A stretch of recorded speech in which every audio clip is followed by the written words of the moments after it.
Hello বন্ধুরা, শুভ সন্ধ্যা সবাইকে। কেমন আছো সবাই? ভালো আছো নিশ্চয়ই, আমিও ভালো আছি। তো দেখো এটা অ্যাকচুয়ালি এই ভিডিওটা আমার অনেক দিন আগের করা। আমি একদিন ইলিশ মাছ কিনতে সন্ধ্যেবেলা গিয়েছিলাম বাজারে আমার হাজব্যান্ডের সঙ্গে। আমি বাজারে প্রায় যাই, তো সেভাবে ভিডিও করা হয়ে ওঠে না। সেই দিন ভিডিওটা করেছিলাম, কিন্তু ভিডিওটা পোস্ট করা হয়নি এই কারণে আসলে আমার পরিবারে একজন একটা দুঃসংবাদ বলতে পারো। হ্যাঁ, দুঃসংবাদ বলতে পারো না, দুঃসংবাদই। আমার কাকা শ্বশুরমশাই হঠাৎ করেই গত হয়েছেন। এই বেশি দিন নয়, 3-4 দিন বলতে পারো। রবিবার সকালে মারা গেছেন। তো সেই কারণে ভিডিওটা পোস্ট করা হয়নি। ভিডিওটা অনেক আগে, আর দেখতে পাচ্ছ প্রচুর বৃষ্টি হয়েছিল কদিন ধরে। সেই সময়টা সেই সময়ের ভিডিও, ঠিক গণেশ পুজোর পরে ভিডিও। তো আমি ভিডিওটা সত্যি পোস্ট করার ইচ্ছে হয়নি আর কি সেরকমভাবে। তো অনেক দিন ভাবলাম যে ভিডিওটা পোস্ট হয়নি, তো ভয়েস ওভারটা দিয়ে দিই। তো দেখো, আর সন্ধেবেলা আমার হাজব্যান্ড আর আমি গেছিলাম একটু বাজারে মাছ কিনতে। আমরা যাই দুজনে প্রায়, সবজিও কিনে আনি, মাছও কিনে আনি। সেদিন গেছিলাম ইলিশ কিনতে।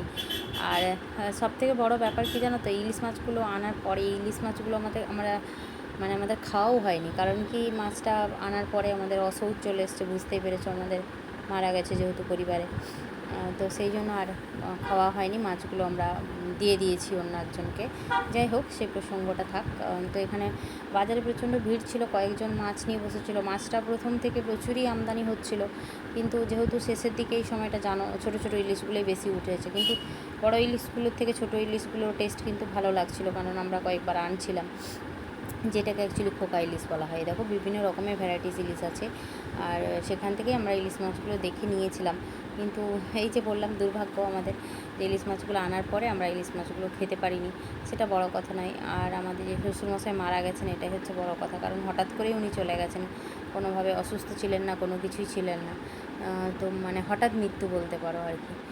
তো যাই হোক, এই খবরটা তোমাদেরকে জানার ছিল না, যেহেতু ভিডিওটা করছিলাম, তাই জন্য সেই প্রসঙ্গে কথাটা চলে এলো। আর এখানে আমরা ইলিশ মাছও নিয়েছিলাম, আর সাথে চিংড়ি মাছও নিয়েছিলাম। চিংড়ি মাছগুলো একদম ফ্রেশ ছিল, একদম জ্যান্ত বলতে পারো, একদম বেঁচে ছিল চিংড়ি মাছগুলো। সেই চিংড়ি মাছ নিয়েছিলাম, তারপরে ইলিশ মাছ নেওয়া হয়েছিল।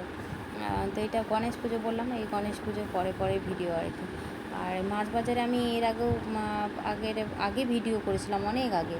কিন্তু আমি যাই, কিন্তু সেভাবে ভিডিও করা হয়নি কখনো। সেই দিন হঠাৎ করে ইচ্ছে হলো যে একটু ভিডিও করি, ছোটো করেই ভিডিওটা করেছিলাম। তো কোনো সময় যদি তোমাদের ভালো লাগে, অবশ্যই। আমাদের দুটো বাজার, এটা হচ্ছে মিষ্টি জলের বাজার, মিষ্টি জলের যে মাছ পাওয়া যায় সেটার বাজার, আর একটা নোনা বাজার আছে, সামুদ্রিক মাছ যেখানে পাওয়া যায়। এই দেখো চিংড়ি মাছগুলো, এখানে চিংড়ি মাছগুলো পুরো জ্যান্ত ছিল, ভীষণ সুন্দর, একদম ভালো চিংড়ি ছিল। তো এখান থেকেই আমরা চিংড়ি নিয়েছিলাম 1 কেজি মতো। আর এই মাছগুলো আনার পরে যাই হোক, খাওয়া হয়ে ওঠেনি, সেটা বড় কথা নয়।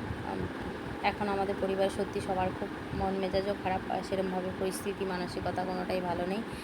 তাও ভিডিওটা করতে হবে, তোমাদের সঙ্গে শেয়ার করতে হবে, সেই জন্য ভয়েস ওভারটা দেওয়া আর কি। এরকম মাছগুলো নিচ্ছিলাম, সেটারই ভিডিওটা এখানে তোলা আছে। যে চিংড়ি মাছগুলো ভীষণ ভালো ছিল, একদম টাটকা মাছ ছিল।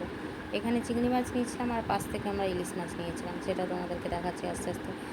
আর যাই হোক, তোমরা সবাই নিশ্চয়ই ভালো আছো, সবাই ভালো থাকো, সুস্থ থাকো।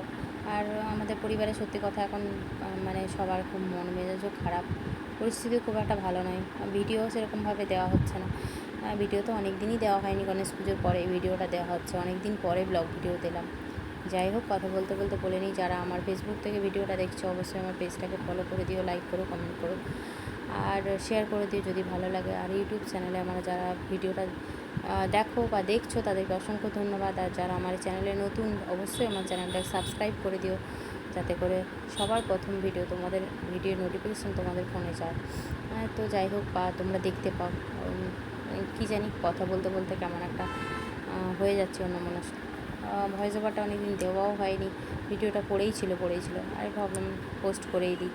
তো যাই হোক, এই যে দেখতে পাচ্ছ, এখানটায় কোনোভাবে ক্যামেরাটা নিচের দিকে চলে গেছিলো, এখানটা এত ভিড় ছিল, দাঁড়ানো যাচ্ছে, এখানটাই বেশি সবাই ইলিশ মাছ নিচ্ছিল। তো আমি চেষ্টা করলাম যে একটু কোনোভাবে যদি ফোনটাকে নিয়ে ভিডিওটা করা যায়, কিন্তু করতে পারছিলাম না, এত লোক একদম ঘিরে ধরেছিল। এই জায়গাটায় মাছটা প্রচুর ছিল আর কি। তো যাই হোক, দেখো এখানটায় যে দাঁড়িয়ে পড়লাম, আবার একটু কিছু মানুষ সরে যাওয়ার পরে এখানটায় দাঁড়ালাম। দেখো, দেখতে পাচ্ছ কত ইলিশ। আর তোমরা জানো, অনেকেই জানো না, আমার বাড়ি তো দীঘার কাছাকাছি, কাঁথিতে বাড়ি, অনেকবারই বলেছি ব্লগে। তো বুঝতেই পারছো ওখানে মাছটা প্রচণ্ড অ্যাভেলেবেল। তো ইলিশ মাছটা এবছর খুব একটা আমদানি নয়, তারই মধ্যে ছিল। যাই হোক, ছোটো করে সেই ভিডিওটাই তোমাদের সঙ্গে শেয়ার করলাম। পরে কখনো কোনো সময় আমি নোনা মাছের বাজারে গেলে অবশ্যই সেই ভিডিওটাও চেষ্টা করব তোমাদের সঙ্গে শেয়ার করার। আজকে আর বেশি কথাও বলবো না, বেশি এখন হয়তো বেশি ভিডিও দিতে পারবো না। তো যাই হোক, আজকে এই ভিডিওটাই তোমাদের সঙ্গে ছোটো করে শেয়ার করার ছিল। অবশ্যই ভালো লাগলে একটা লাইক করো। আর সবাই ভালো থাকো, সুস্থ থাকো, সাবধানে থাকো। এখনকার মতো চলি, টাটা, সবাই ভালো থাকো।